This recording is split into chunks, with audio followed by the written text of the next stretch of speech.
Hello, ഇന്ന് ഞാനും അമ്മയും കൂടെ ഒന്ന് അമ്മയോട് വരെ പോവാണ്. സാധാരണ ഞങ്ങൾ വണ്ടിയിലാണ് പോകാറ്. ഇന്ന് മഴയുള്ളതുകൊണ്ട് പ്രകൃതി ഭംഗി ആസ്വദിച്ചങ്ങ് പോകാന്ന് വിചാരിച്ചു. ഇങ്ങനെ ഇത് കണ്ട കായലാൻ തോന്നുമെങ്കിലും ഇത് പാടത്ത് വെള്ളം കയറ്റിയിട്ടേക്കുന്നതാണ്. കഷ്ടപ്പെട്ട് വീഡിയോ എടുത്തുകൊണ്ട് വന്നപ്പോഴത്തേക്കും ഒരു പുള്ളിക്കാരൻ അവിടെ നിന്ന് നോക്കുമ്പോൾ മൂടങ്ങ് പോയി. ഞങ്ങൾ ഇവിടെ എത്തിയപ്പോഴത്തേക്കും ഇവിടുത്തെ മനുഷ്യർ ഇന്നേ വരെ അവർ ജീവിതത്തിൽ ആൾക്കാരെ കാണാത്ത പോലെയാണ് ഞങ്ങളെ നോക്കിക്കണ്ടത്. എന്തുകൊണ്ടാണ് ഈ ഒരു ചെറിയ വൃക്ഷത്തിലാണ് ഇത്രയും വലിയ കൈബലം? നിങ്ങൾക്കറിയോ, ഒരു ജോഡി ഡ്രസ്സ് മാത്രം ഉടനാണ് ഞാൻ ബാഗും കൊണ്ട്. ഇത് കണ്ടിട്ട് എനിക്ക് നയൻപ്രസാദിനെ ഓർമ്മ വന്നേ. ഈ അമ്മയുടെ വീടെത്തിയപ്പം ഇവിടെ മാത്രം മഴയില്ല, അതെന്താ? ഇത് കണ്ടില്ലേ, വേറെ പദ്ധതി എന്ന് തോന്നുന്നു. പകുതി ഒരു മാത്രം മഴ. ഞങ്ങളെ കണ്ടപ്പോൾ പതിയെ ഓരോന്ന് മാളത്തിൽ നിന്ന് ഇറങ്ങി വരാൻ തുടങ്ങി. അങ്ങനെ ഇറങ്ങി തന്നെയാണ് ഇത്. കുറച്ച് മുന്നേ അവരെ നാമം ചൊല്ലിക്കൊണ്ടിരുന്നവരാ. ഞങ്ങളെ കണ്ടപ്പോൾ നാമവും വേണ്ട, ദൈവവും വേണ്ട, ആരും വേണ്ട. എനിക്കിന്ന് ഒരു ഉദ്ഘാടനം ഉണ്ടായിരുന്നു. ഞാനായിരുന്നു ചീഫ് ഗസ്റ്റ്. പറയാതിരിക്കാൻ വയ്യല്ലോ. അമേസിംഗ് ആയിരുന്നു ആ എക്സ്പീരിയൻസ്. വേറെ ഒന്നുമില്ല, കണ്ണം വർഷങ്ങൾക്ക് മുമ്പ് ഉദ്ഘാടിച്ച ഒരു സൈക്കിള് പിന്നെ ഒന്നുകൂടി ഉദ്ഘാടിക്കണം. ഇതെന്താണ് ഈ തൂങ്ങി കിടക്കുന്ന സാധനം?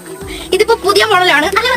പുറകിൽ ആരെങ്കിലും ലോഡ് വെക്കുവാണെങ്കിൽ അയാൾക്ക് കുതിര ഓടിക്കുന്ന ഫീൽ വേണമെങ്കിൽ ഇതിൽ പിടിച്ചിങ്ങനെ ചെയ്താൽ മതി. നൈറ്റ് ഫുഡൊക്കെ കഴിച്ച് പിള്ളേർക്ക് കുറച്ച് രസം ഉണ്ടാക്കി കൊടുത്തിട്ട് രാത്രി എന്നെ നാഗവല്ലി ആക്കിയതിനു ശേഷം ഞാൻ കിടന്നുറങ്ങി. ബൈ.